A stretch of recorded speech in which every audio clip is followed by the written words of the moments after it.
This episode and the entire season are proudly brought to you by California Cryobank.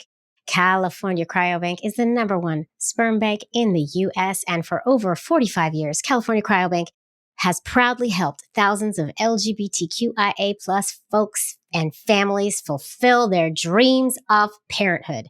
Check them out. Love is love on the Queer Family Podcast. Love is love.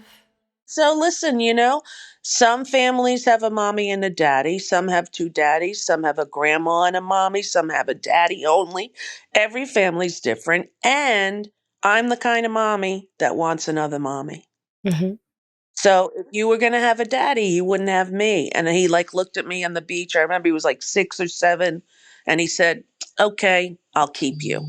Welcome, welcome, welcome, friends, to the Queer Family Podcast Pride Extravaganza.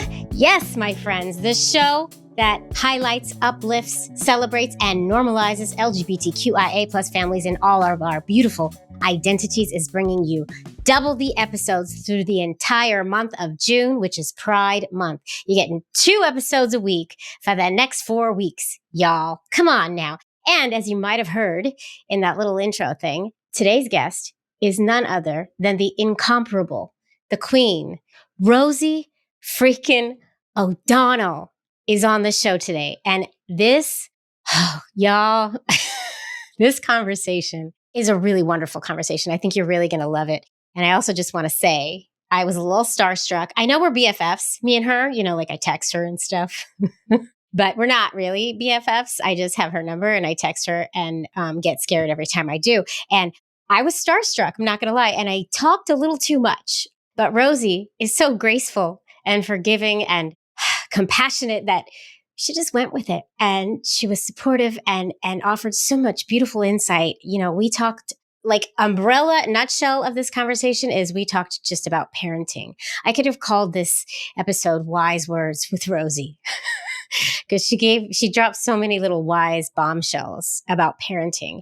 And we covered, parenting an autistic child and a non-binary child. And we talked about gender and we talked about being gay moms raising boys. And her insights were just moving and enlightening. And I don't have to tell y'all that I adore her, but I know you're going to come away adoring her even more. We also delved a bit into non-bio connections. I'm a non-bio mom to one of my children. And I handle everything in my life. I had a lot of fear surrounding it and worry. And so I talked to Rosie about her experience. And she's a non-bio mom to all 5 of her kids, 4 of whom were adopted and 1 of whom was a donor child with her ex-wife. And yeah, she didn't feel the same fears as I did and is just a much bigger person than me about it all, but it's still offered tons of insight. It's a really beautiful conversation and Rosie makes you think. And I'm just grateful. I'm grateful that Rosie came and spoke with me. I'm grateful that you all continue to tune in and listen. And I'm grateful for this beautiful community we are building. It's just, it warms my heart to know that this continues. And, when I had the idea to create this little show, I had no idea the resounding impact it would make for so many people. And I had no idea how big the need for our stories was. Because in the end, as we all know, representation matters. It matters so much. Visibility matters. And so this month, I'm going to highlight a bunch of folks, including Rosie freaking O'Donnell, who are showing up as their authentic selves and helping to make this world a better place for all of us. I got to roll this tape. I am grateful to you all. Thank you to all my Patreoners. If you want to join my Patreon, just head to patreon.com/the Queer Family Podcast, pick a tier and join it. Don't forget to follow me on all the socials. I am the Queer Family Podcast and on everything, Instagram, TikTok, Facebook, you name it, and YouTube. Watch the video episodes on YouTube. And that's it. Enjoy this episode and I will see you in a couple days with another amazing conversation. And that one is really good too. I can't wait to share it. But first, Rosie freaking O'Donnell. Boom, boom, boom. Queer Family Podcast. Love is love. Listen, I am I'm one of your. Well, I'm not one of your. I'm a huge fan of you. I love you. Oh, I well, love that's you. very, very sweet. And I try not to text you too much because I have your number because I don't want you to think I'm crazy. I'm not crazy, but No, I do love I don't you. think you're crazy. But speaking of crazy, did you see baby reindeer? No, you were talking Ah, about it in this TikTok today, and my gym friends, my mom friends who I go to the gym with, they've been talking about this, and I keep forgetting I'm supposed to watch that after the kids go to bed and I'm tired. I have to watch that. it's very chilling and it's very creepy. And Yeah. it's like a psychological thriller. Hold, please. I'm giving my dog to the person. We're like same, Rosie, because my dog walker interrupts my interviews all the time. But I happen to have the most stylish, most beautiful dog walker, I think, in New York City. She smells good. I smell her Aw. when she What walks does she in. smell like? Like some beautiful perfume that I don't know what it is. It makes me Right. very happy. She makes me happy. She wears platforms to walk the dogs Wow. and makeup. Now, did you see her and you got her vibe and you thought this one would be good with my dog?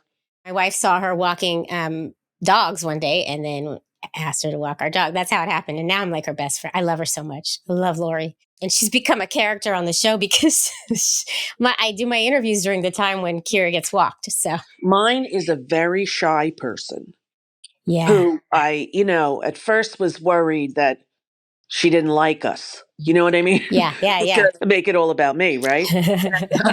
But then I was like, you know what? Maybe she has some spectrumy things. Maybe she's an introvert and that's why she does this. And, I've tried to bring up stuff and make a conversation.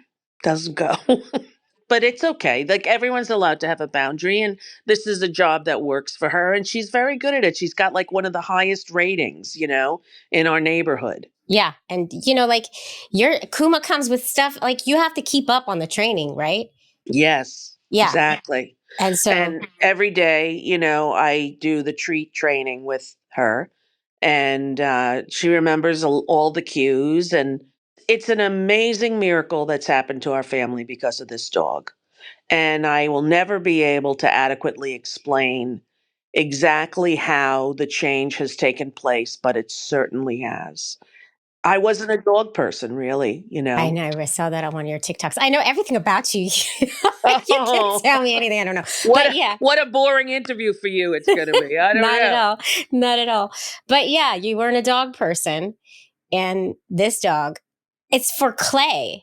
Yeah, it's about Clay and the mothers that I talked to who had the addition of an autism service dog told me that it changed their entire life and that the child who was homebound for 3 years was suddenly out with the dog and playing soccer. And, you know, I was concerned that Clay was really isolating too much Mm-hmm. and joyfully isolating. Right. There's no sadness or loneliness. They can live in their imagination and mind in a way I have never witnessed before. And it's incredibly captivating to me. Yeah. The dog has kind of like soothed her nervous system. Kind of helps them come out of the world. Does it like remind them to come out of their world a little bit or? Well, I know that the dog needs training, so we have to go to a restaurant with the dog. Oh, And she has to come because she's the subject of the dog, right? She and the dog are a team, and I have to go because I'm the handler. So we end up going out to restaurants, yeah. which is a lot of, there are many reasons why they didn't like to go to restaurants. It was too loud for them. The smells were overwhelming. The noise was overwhelming. And they have ARFID, avoidance resistance food intake disorder, where there are only safe foods, specific Ah, safe foods, and they will only eat them. So we counted in our autism therapy yesterday. There are 10 of her safe foods. So they want to have more and more options to when their friends go out, that she mhm. can go out. They can go out if they want. So we're starting that next week. It's a really amazing thing to have access to the kind of help that is available in this country, and it should be available to everyone. I'm in a Mm. program at UCLA with Clay. their autism program, and it's absolutely brilliant. That's the reason you moved out to California Yes. for this exact reason. Right, because there was a school here that the woman who I wrote a book with about auditory processing, her name is Lois Heyman. She helped me with Blake when Blake was nonverbal pretty much till he was 5. He made mostly sounds Oh, and didn't know that. growling like animals. And I always thought, I mean, he was a baby when I went off the air, but I thought it would just catch up, but it didn't. And so it turns out he had a pretty severe auditory processing disorder. So he wasn't hearing things right, but it's not the ear, it's the transfer of the sound from the ear to the brain. Oh, So it's very complicated. But she said to me, there's one school, if I could pick for them, I would pick it, and it's in Culver City. Well, I got the series and they said it's in Culver City. And I thought, this is God winking, oh my God. It's like, This is, yes, like I'm here for the message. I heard it. And so the school has been life altering for them. They're very popular in the class. A lot of mothers ask that Clay is in their child's class for the next year, which oh, was so touching when they told me that. And I hmm told them that, and this big smile, because it hasn't always been like this. no. Well, I remember when I first met you, I feel like you had just recently learned of Clay's diagnosis. Yeah, she I was know about 2.5. when I interviewed you with Robin, I think Clay was like 7. So you had known for a while. Yeah, we had But known for a while. yeah. But as Clay grows, that's when you start seeing certain things, right? With autism And every child is different, and every autism diagnosis is its own. And you have to see what you're dealing with in a way that requires you to be open hearted, non judgmental, and unconditionally loving. Mhm. So when they would walk on their toes all the time, even though my son Blakey would say, put your heels down. I didn't do that. I didn't try to take away those things that people are afraid when their autistic children do them. Like Right. I had a friend whose son was autistic and he loved the ceiling fans. And every time he came to your house, he wanted to count the ceiling fans Ah. and go into each room. And the mom, a close friend of mine, would always say, "Stop it. Enough with the Mm, fans." Just because you don't want your kid to be an outsider, to or be different. and you don't want them to be teased, and you think that their quirkiness is, non-typical. Correct, it's non-typical. Yeah. You have a unicorn for a child. Yeah. And we all, at the end of the day, we all have a unicorn for a child. You don't know who the hell you're getting, honestly. I think you are just an amazing parent Oh, overall. And you have many children, 5, yes. 5 children, and you have parented them at so many different ages. Right. Like Clay is my daughter's age. So I look to you. I really do. Oh, it's so sweet. Thank you so much. I do. I think, what would Rosie do? That's why I always want to talk to you, but I really did want to dig deep with you about raising boys and the things that Mm, come up as a gay mom with a yes. boy. Yes. And I know that you've raised 2 boys. 2 2? boys, 3 girls. Yes. Yes. And then also one of your children is non-binary. So, and we also know, in the grand scheme of things, especially in the queer community, gender doesn't mean anything. And also there is something to it when it comes to, like, I have this little boy who he's like, I'm a boy, and girls are dumb and all the things, right? And you have 2 older boys, one of whom is in the military. Yes, he was a Marine for 4 years. Right. And yes, and he loved everything boy. Yeah. I remember he saying things to me like, "I wish I had a dad." And I said, "Yeah, dads are great. What do you think you would do with your dad?" And he'd say, "I think we would play baseball." I said, "Let's go. Mommy's so good at that." So we go outside, we throw the ball like 3 times back and forth. He wasn't very into sports when he was young. He's like, "Yeah, this is boring." I'm like, "Right." I said, "So listen, Some families have a mommy and a daddy. Some have two daddies. Some have a grandma and a mommy. Some have a daddy only. Every family's different. And I'm the kind of mommy that wants another mommy. Mm-hmm. So if you were going to have a daddy, you wouldn't have me. And he looked at me on the beach. I remember he was 6 or 7. And he said, okay, I'll keep you. And I'll keep I you. remember That's it cool. so vividly. And now he's a 29-year-old man almost, It's shocking to me that they have their own lives. I don't Oh. like it. I'd like them all to still live here, which, a lot of people think is insane. But I'm so scared. growing up in a big family, you got used to a lot of people around. Tell me what you're scared of, and I'll tell you how we faced it. First of all, I'm so scared of them growing up. That's Yeah. scary, but Yeah. that's a whole nother thing. So my son, he's 6. Something that recently happened, and then maybe we can just talk about all the little things that come out that are such boy thing. And I should start with when I found out my wife had our first, and she had our daughter, and then I gave birth to our second. When I found out I was pregnant with a boy, I had a really hard time with it. I never expected to house a boy in my body. I did not want a boy in my body. I didn't want to parent a son. And it's deep and it sounds awful, terrible. No, I had the same thing. Okay, good. No, they told me it was a girl. They were positive. It was due in 4 weeks. And 2 days later, they called me and said, you have a son. And I cried. Mm-hmm. Oh, I mourned. I mourned through my pregnancy. We weren't going to find out because we found out accidentally for our first. So then for the second, we were like, we're not going to find out. This is going to be a surprise. It's going to be great. Because I was sure I was having a girl. A psychic told me I was having a girl years ago. And I knew it. Right. And so we decided finally, because I started realizing I'm really afraid if this is a boy, I don't want to find out when I give birth that it's a boy because I feel like I'm going to. You need to prepare. I need to prepare for this. So we found out she pushed it. Well, we weren't sure. So she put it in an envelope and she gave it to us. She said, you know what? Just take it home. If you want to open it, open it. After a lot of talking back and forth and I don't know. We opened it. It said boy. I immediately said to Anne, I said, we're not telling anyone. We're not telling anyone this. I was Now, where is the origin of that reaction? I don't know.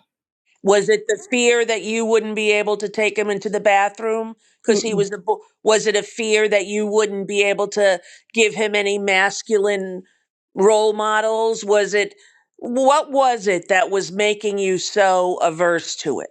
I think I was afraid I wasn't going to bond with him. Ah. Everybody who's listening, I know there's so many people who feel this way too. So I need to just throw it out there. But, you can think I'm evil for thinking the way I think anyway. But all my life, I never thought little boys were cute up until this. I only like little girls. And I'd be like, the boy's fine. Short haircut. It's okay. I don't know. I had this aversion to boys. Now, do you have a good relationship with your father? I did have a fine relationship. He's passed now. I had a fine relationship with him. I was much closer to my mother. I am still extremely close to my mother.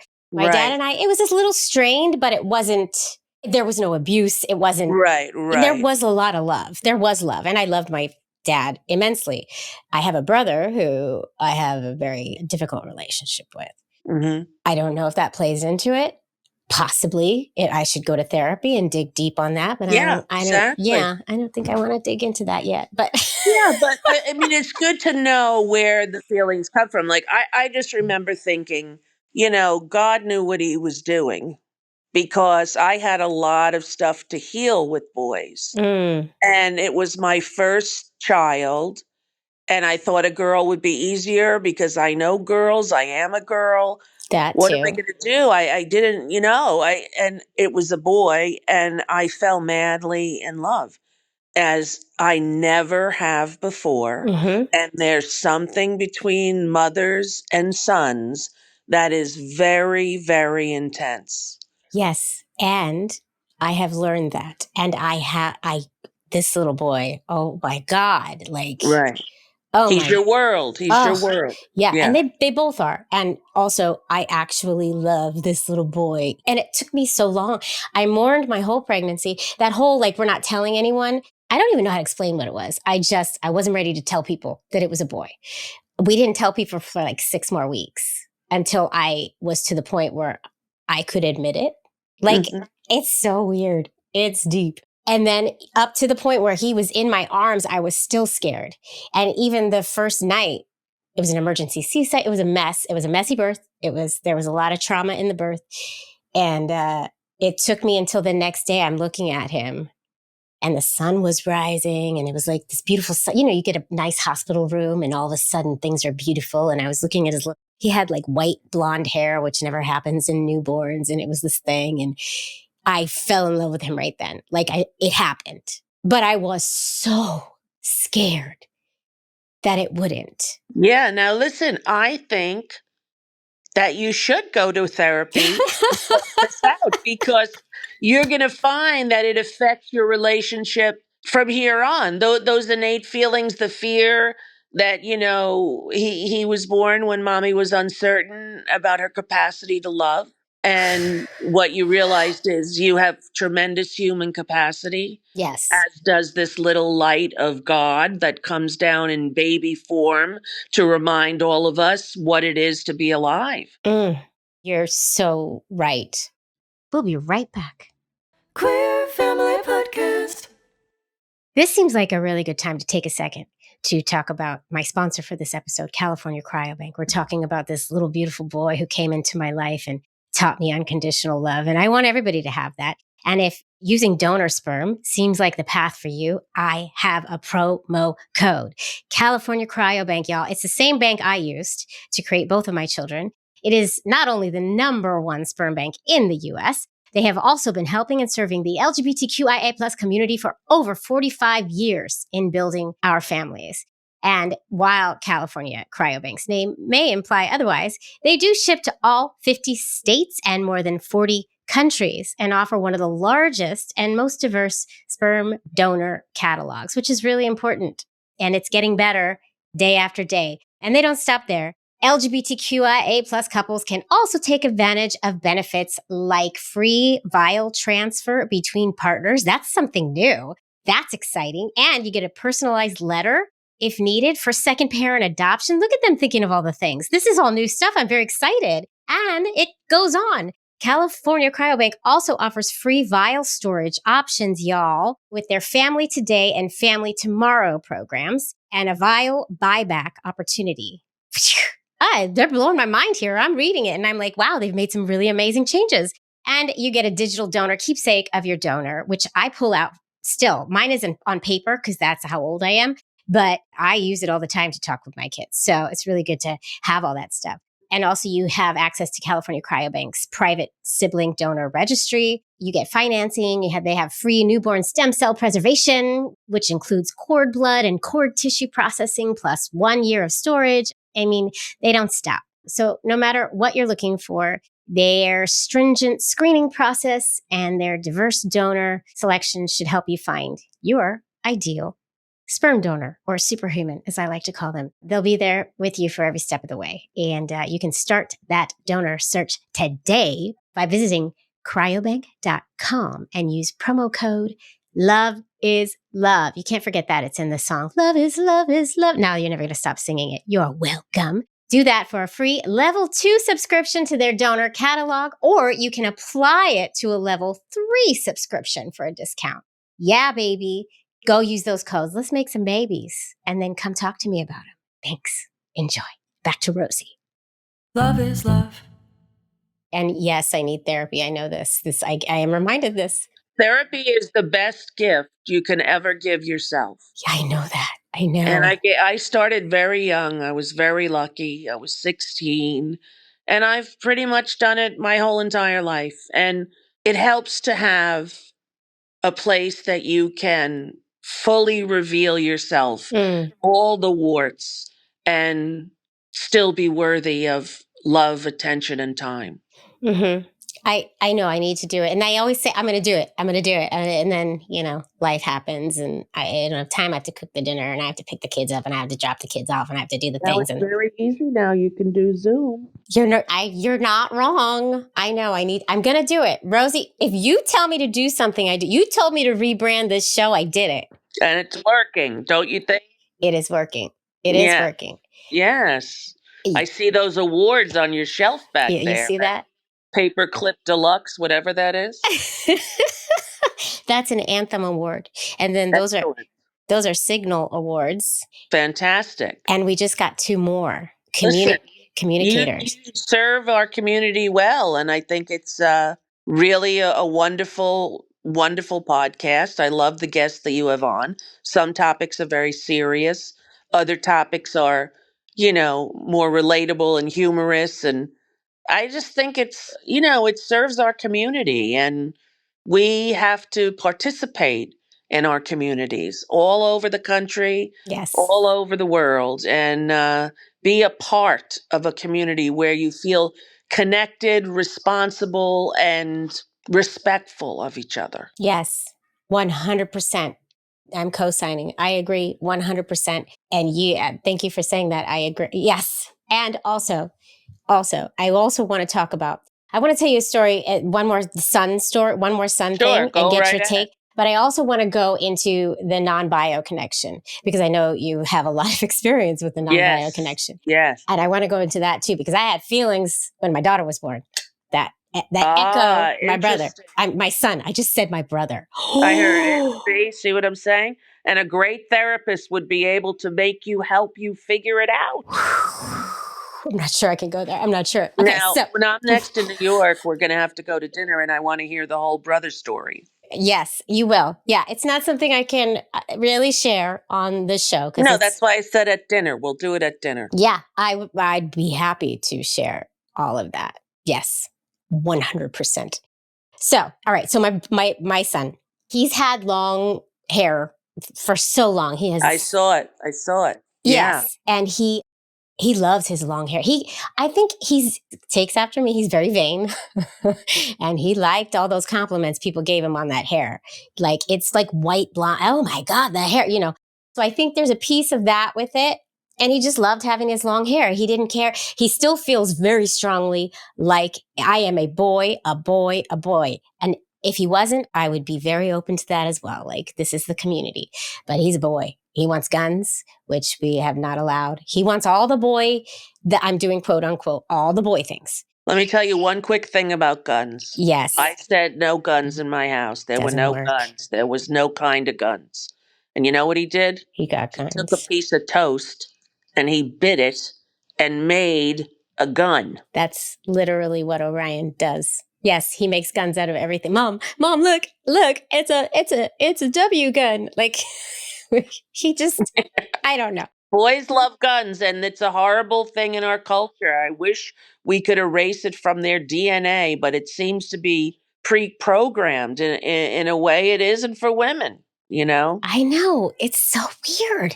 And that's this is why I want to go deep on this, because it really is so weird how this gender stuff is just in the air we breathe, and they just inhale it through their skin. I don't even know. So he's had long hair forever, and he gets misgendered all the time because he's got feminine features, I guess. And we dress him in the most boyish outfit you could possibly imagine because that's all he wants to wear. And he still gets misgendered. And he was getting very tired of being misgendered. And he started getting a little teasing at school. Like, the boys were saying, no, you have to play on the girls' team. And right. He got pushed out of the boys' bathroom once. And so we started saying, listen, let's just cut your hair because you don't want to be called a girl anymore. And that will help. And he was afraid to do it because he thought it was going to hurt, 1. And 2, because he said, I'm afraid I won't look like me, which is like, oh God, it like breaks your heart. But finally, he's like, I want to do it. We're going to do it. So we went to the place. He's sitting in the chair and he's saying, I didn't want to do this. I don't want to do it. And he's really miserable. And we're starting to have all the mom guilt, and we leave and he's crying. It was a terrible, terrible, terrible time. He's sobbing in our arms. My hair looks stupid. He's not supposed to say stupid. So he's trying to really let us know how awful he feels and angry he is. And he cried the whole way home. It was extremely rough. And then finally, we're walking down the street and he saw himself in the storefront window and he stopped and he goes, Mom, you know what? I look good. Good thing. He goes, I actually look like a boy. I'm like, is that a good thing? He's like, yeah. So he came around and it turned out to be great and he loves his hair. Rosie, the feelings, the mom, everything that went through me and my wife during that 40-minute span was so heavy and scary. And it's just, there's so much to this gender thing. And you're trying to do right by your kiddos. And like, you know, even with Clay, non-binary, and we screw up sometimes. And like, because that's what we want. We want to unconditionally love our children and we want them to feel good in their own skin. So, And to be seen. yes. They want to be seen for who they are, accepted and loved. People often say of Clay, they are so confident. Yeah. And I think they've been microwaved with acceptance, understanding, compassion, and communication. Yeah. And that is what they need. Yeah. And you're doing a great job of it. And I'm But trying I to. mess up too, just so you know. I mess up and I told you that she said some kids in my class don't know their gender. And I said, well, tell them when they're in the shower to look down and figure it out. And she said, Mommy, that's sex. That's not gender. Gender is infinite. She told me Ooh, gender is infinite. that's And deep. I was like, oh my gosh. Like, I really, because I'm 62, I don't think of gender. Mhm. I think of myself as a tomboy, Right. right? But never confused about whether or not I wanted to be a boy. Mm-hmm. Never confused about wanting to disown my femaleness. Mm-hmm. But again, never an option when we were kids. Exactly.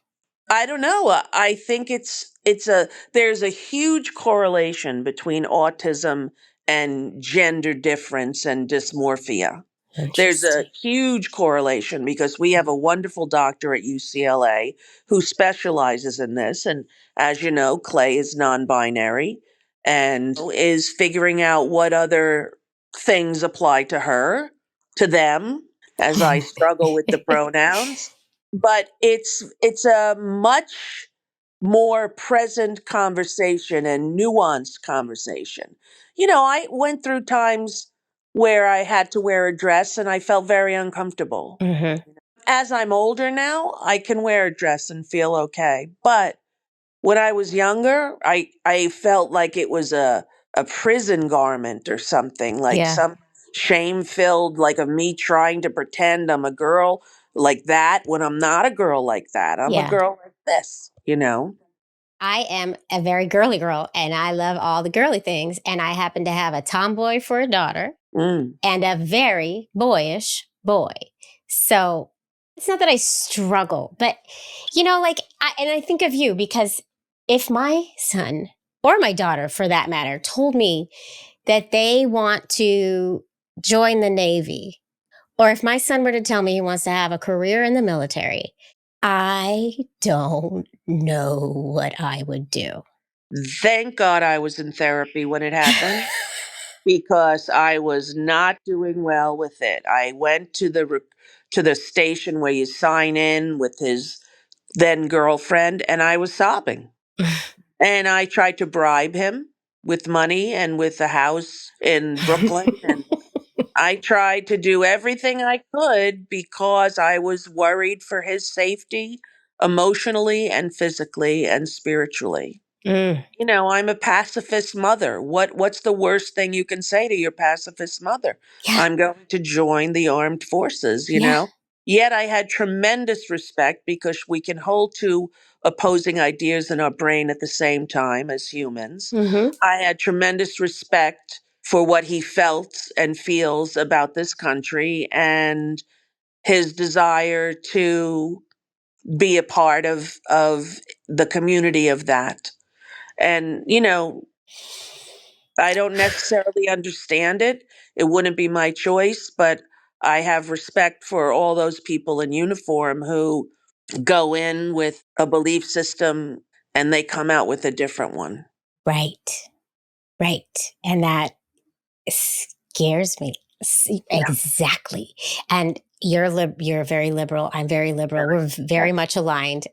I am always in agreement with the things you say. And with that career choice comes a possibility of another belief system. It's up there with, for me, I was raised with no religion. I am not a fan of religions at all. I have my spiritual whatever, but I will never prescribe to a certain religion. And those two things, if my children came to me and said that they're going to join either one of those, it's one of my biggest fears. Yeah. And, you have to realize that they're separate individuals from you and they're not ours. They're the world's children. And they're going to grow up to be here and carry on when we're not. And they have their own journey that comes from years of parenting and from therapy and from lived experience. This is the My lived theme. experience is my love for my son overshadows every other thing that he could do or say. Right. Transcends. It Transcends. just transcends it all. And yes, this is why I love you. I mean, there's so many reasons why I love you. And you're also reminding me yet again that I need therapy. And one more thing that happened when he cut his hair, and I think you'll maybe relate to this. Well, we were in the guilt moment. He hadn't come around yet. We of course, because of mom guilt, we took him to the video game store and bought him a video game. Of course. To make him feel better. That's okay. That's all right. Of course. And for the first time ever, Rosie, the guy who worked at the video game store talked to my son like a boy, like bro talk, like the bro talk started happening. It's never happened before because most men didn't know what to make of him. Right. And so they were confused by him. Now he looks like a boy. And so, hey, bro, you're so excited, bro. Whoa, give me a high five, bro. Like, it was like, I was. And did he participate? Yeah. He loved it. I think that's kind of what started turning him towards that moment when he saw himself in the window. I saw that he was feeling affirmed and it filled my heart. And then there's also the lesbian in me who's like, oh, no. I don't want this bro talk. I don't want my son to do the bro talk. But they're gonna. I know. Because they're boys. I know. And, everyone is unique and who knows where they're going to decide they're most comfortable being and living. And whatever it is, you're going to accept it. Because that's our job. Really, the job of parenting is unconditional love and universal acceptance, right? So to accept the feelings, to understand the shock that it was for him, to have gotten so much power like Samson from his hair and then cut it all off. Did I lose my power? Oh my God. Did I lose my power? And then finding the power in the new presentation. And who knows how it will change him. But, there's something so beautiful about boys together. Parker has 4 friends from high school that he is very close to. And to see them all together, like at almost 30 years old, moving the lazy boys around the TV and getting things from other rooms to make the video game shooting game, and then they're so loud. And there was so much beauty in their friendship, the 4 of them, the 5 of them, that you're going to find the space inside of you to allow him to live all the phases of being a boy. Yeah. All what it is to be a man in the world. And you will raise a good man. Yes, that's my plan. You will raise a good man. That's your, that's your only thing. You do all the rest and then you pray and hope. Because It's not an easy job. And you can't control what you get. They come out the little humans that they are, and you can guide it. You can guide as much as you can, but they are who they are. That was the biggest awakening I had as a parent when Yes. when my daughter didn't stop crying for a full year, and we realized, oh, this is what parenting is. Why Shit. why was she crying for a full year? We still don't really know. What age? Like the first night. Oh, as an infant. Yes, from the but she's always been she's a spirited child, Okay. as they say. She's always been kind of the two of them, she's challenging. And we found out since that she has ADHD, and she does suffer from anxiety as well. And so the two of them together, but as a newborn, she must have been colicky. We don't even know. Nobody gave us any help. The doctors would just say, babies cry. And we'd be like, no. This baby cries like a lot. Like, no, it doesn't stop. And it's been, like this all the time with her. And she knows, we joke about it now. She's like, I made my mom's life crazy. Like it's kind of the thing. And how old is she? She's 10, and she's an amazing individual, and turning into an awesome human being. But they all have their challenges. I say this, girls are much more challenging than boys. I'm your mother. It's my job to take care of you, to guide you, and to help you. Do you trust me to do that? Because that's what I'm going to do. And I make them answer back to me. No, especially Clay. No, I do trust you. Okay, so we're going to try 2 new foods a week because you need to have sustenance in you, and you need to have protein.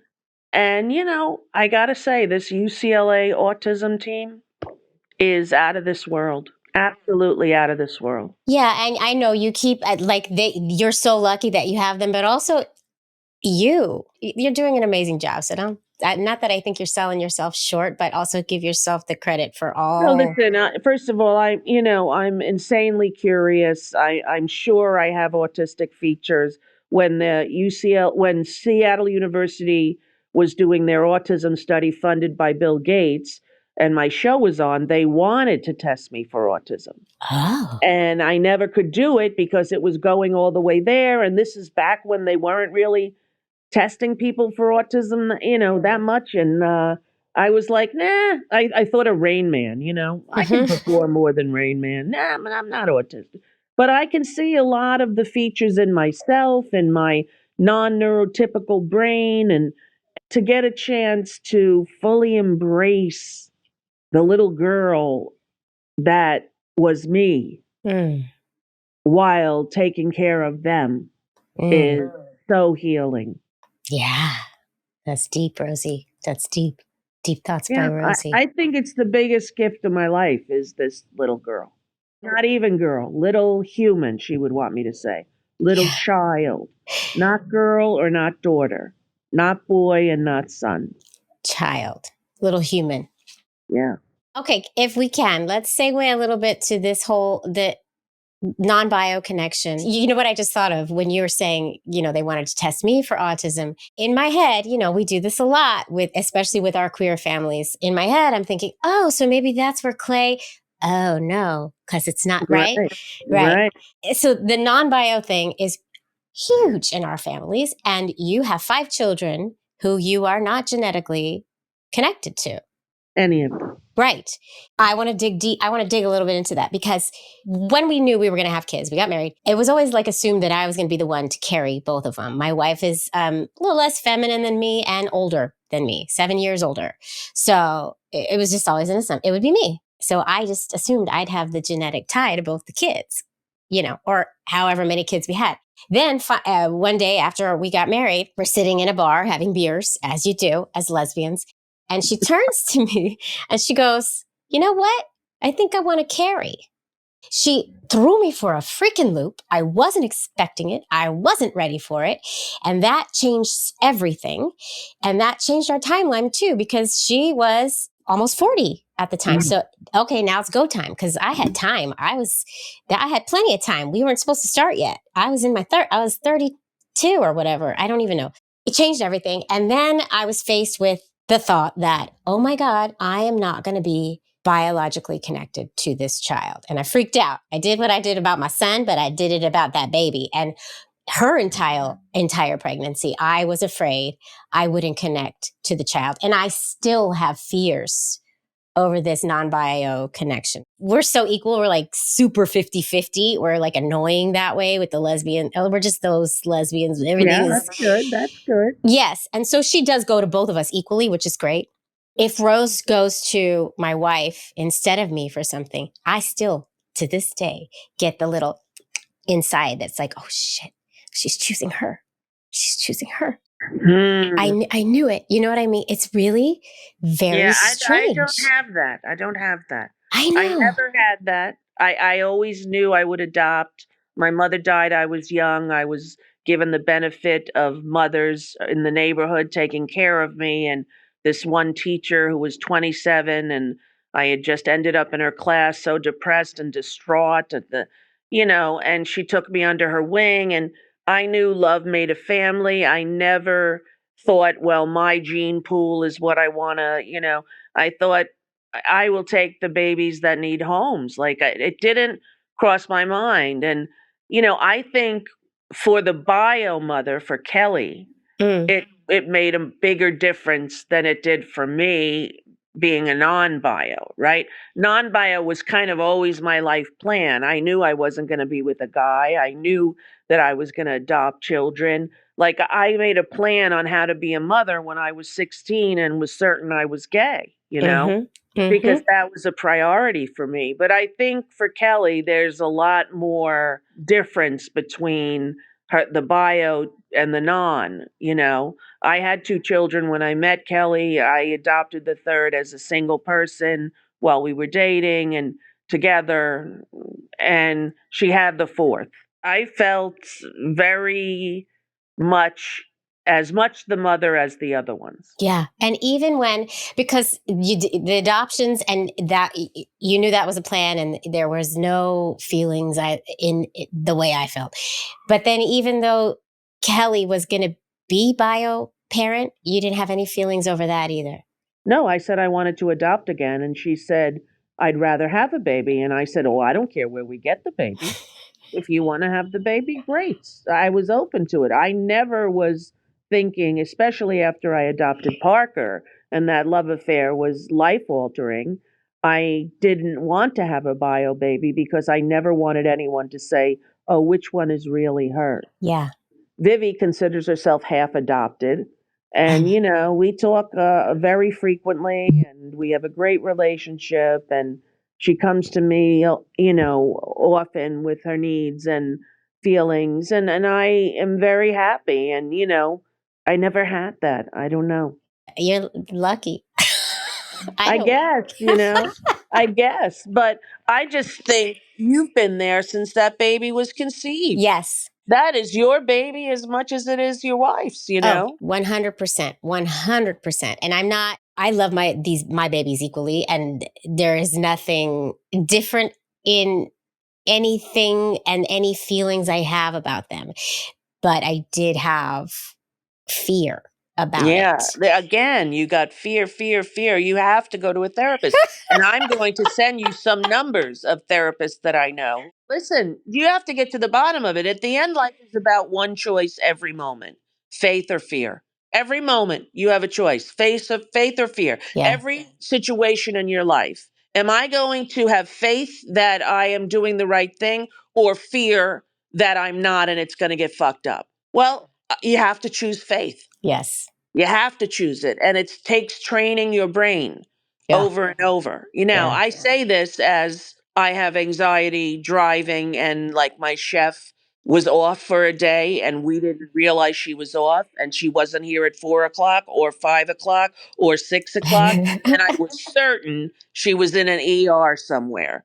And I'm like trying to find her mother's number and, I have anxiety and catastrophizing as much as anyone else. But when I'm in a pickle, when something happens, when people are saying what you're doing is wrong, you this is going to hurt you in this way, and I take a moment and go, okay, am I going to go into the fear of, oh, here's all the bad things that can happen from telling your truth?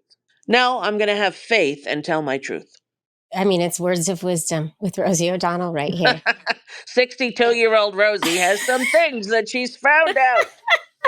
How old is your mom? How old is your mom? And my mom is 72, So 73. she's 10 years older than me. Yeah. I mean, yeah, I feel like you're closer to my age than you're closer to my mom. I just feel like I had older cousins. I think of you like my older cousin who did everything ahead of me. And Right. Scary things, probably. Well, of course. Yeah. So I look to you like that.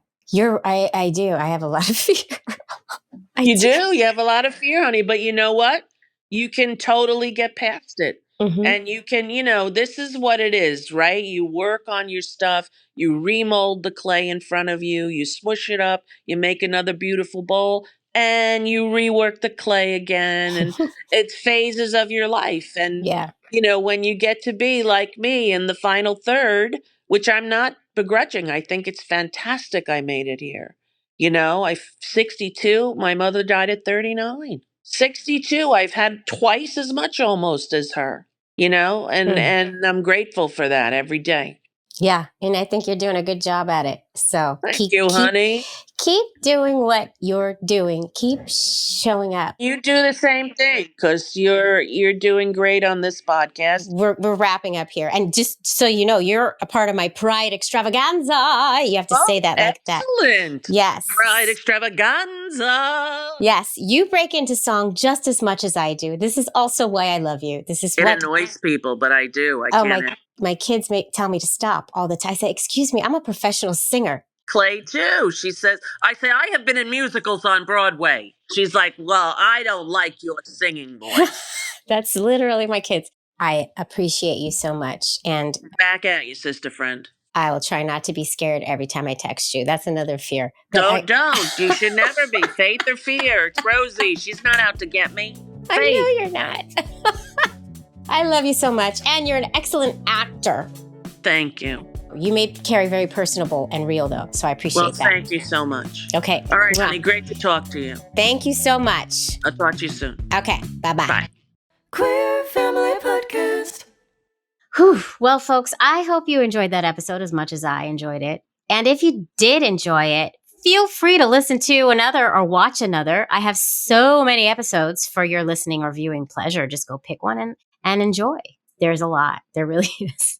And also, if you really do like this show, please, I know I say it all the time, but please do consider supporting the show on Patreon. You're just going to go to patreon.com/The Queer Family Podcast. You're going to pick a tier, you're going to join, and you're going to get that bonus content. And you're also going to get my love and adoration for the rest of my life. I love you all. Thanks for tuning in. Keep on tuning in, and I'll see you next time. Mwah.